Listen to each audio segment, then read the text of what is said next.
This is part 2 of the 3020 John Deere diesel that had biofuel in it that was all goofed up. We're going to show you how to put the injection pump back together. We're going to take the fuel nozzles and test all the fuel nozzles. We're going to show you what we found, cleaning them out. But we're going to start by putting the governor in the housing and putting it all back together again. So there's half of it on. And I tell you, it's tough. The second half is not going to be any better. But what I did was I put my punch and run this material through my punch, and I set my punch right on top of that pin, and then I take my little pick and I work it around that pin until it drops on there. So there it is, all installed.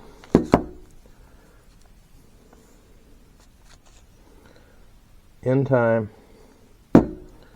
Here's our rebuild kit.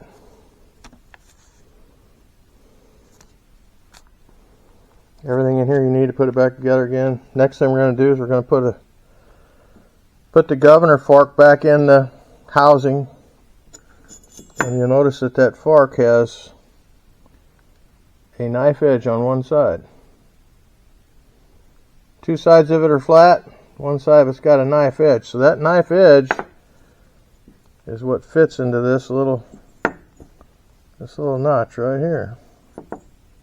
So it can pivot without interfering with anything. So make sure you get that right. There's an O-ring goes on each side of that shaft in that little bitty spot right there.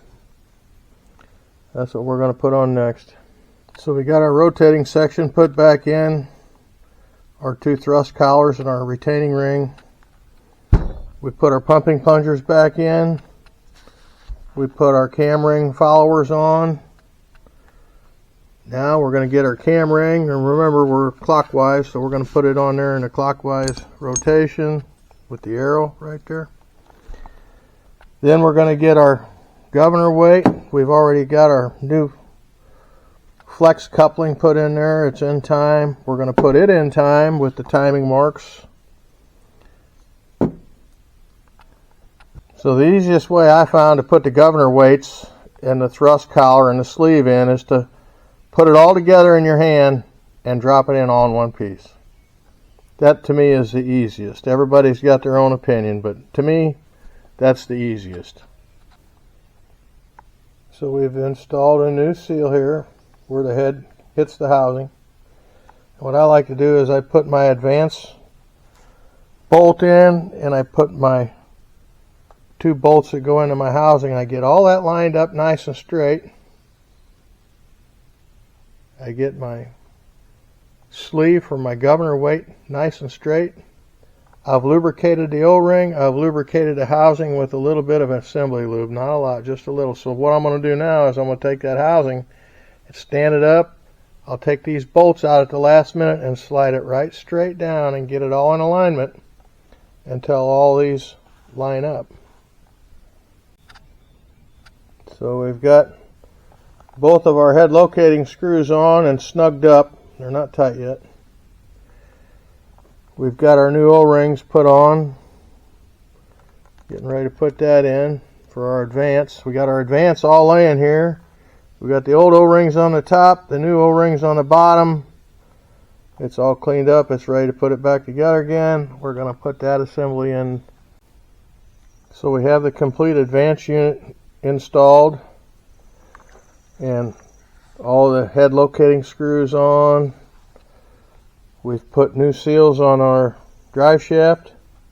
We're getting ready to put our drive shaft in. Remember the timing mark on the end of that, and then down inside of here there's a timing mark. You're going to line those two up. We're going to put the drive shaft in place. So remember, we're going to use our special tool here to collapse that seal before it goes down into the bore. So I put in the metering valve and the link, and now I'm ready to put the high-speed spring in that in there. What I'll do is I'll look down through here and I'll line up the governor weights, the two little notches on the governor weight with a fork, and I'll hold this down while I put the spring on. And then run the bolt through the center of it to hold it all together. So on the transfer pump, you remember clockwise, C's clockwise. And a little aligning tab, which goes on the end cover right here. I put a small amount of white assembly lube underneath of this to hold that plate in place. Put a new seal in. I put my vanes in my pump 2 by 2. I put the ring in first, I put the bottom 2 in, I put the top 2 on top of it. It's the easiest way to do it. Now we're ready to bolt the end cover on, and then we'll get our suction screen and we'll put our new seals on our inlet. So we put the new seal in the lid, our screws. We get that all mounted down. So we put 3 new O-rings on here. We put a new button in the end of it. Here's the plug that goes on. Once we get it put back in that housing, we're going to tape the lines shut so dirt can't get in there until we get it put on. So once we get our pump on, we got our scribe line back in time. Timing marks are in time. We'll put this window back on here. Some new banjo seals on each side of our banjo fittings. Put our fuel lines on. And we'll leave them loose for now once we get them put on. Back on, we left them all loose at the nozzles. So when we get ready to bleed the air out, we'll bleed the air at the nozzles. We went ahead and we filled our pump full of fuel, and now we're going to change the fuel filters, and we're going to get the air bled all out of fuel filters. Probably going to run it on a nurse tank because, as you can see, we still don't have the fuel tank back yet, but I'd like to try to go ahead and get it running while I'm here. Isn't that beautiful?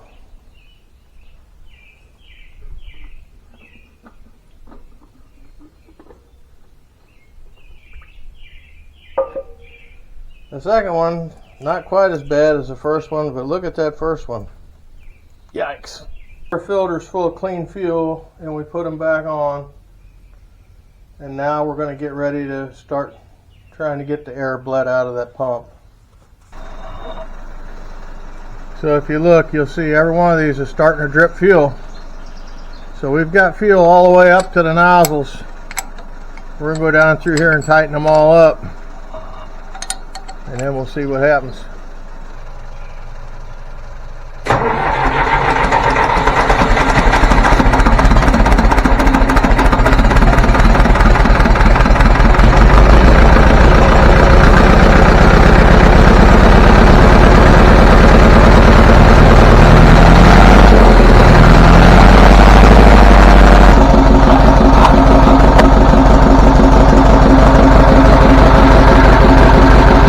The intermittent puffs of smoke.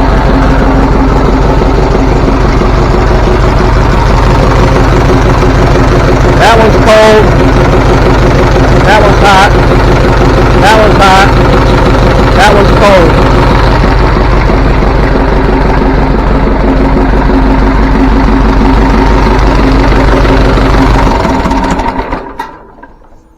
So number 1 is cold, and number 4 is cold. I'm not going to play around with it. We're going to pull all these fuel nozzles out of here, and we're going to take them up to the shop and check them. So this is nozzle number 1, and I'm thinking something's really haywire with it, because when the engine was running, I always like to lay my fingers on the outside of the injection pipes and feel, go down through 1 cylinder, 2 cylinder, all the way down, and see, do they feel right, or does one feel a lot heavier hitting than the next?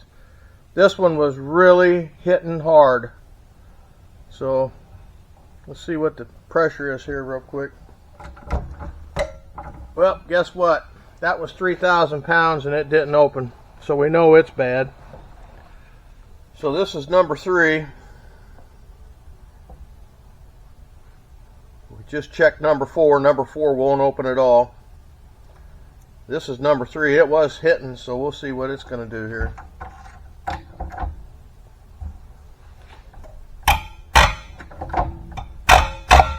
That's a good one. 2800, that's perfect. So we got 2 good ones, we got 2 bad ones. So this is number 1. We've taken it all apart. You can see how much crud come out of it. That's half acetone and half diesel fuel. But this tip, I tried pushing pressure through it backwards.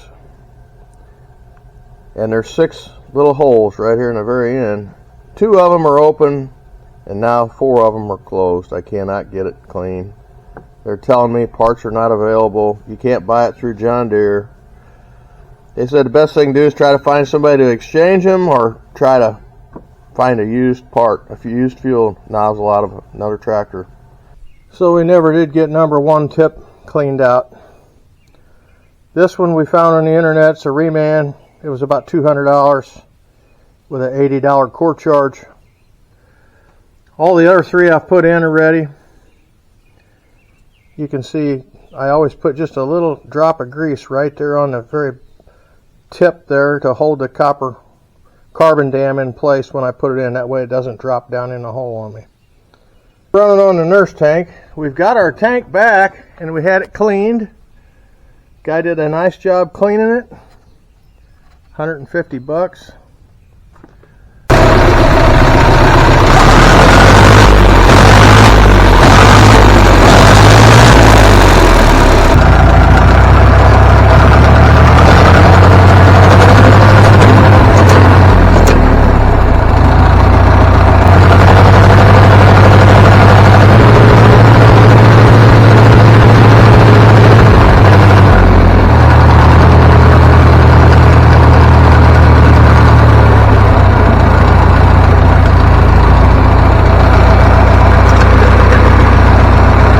So we got her all put together. She runs good. Hope you liked the video. Thanks for watching.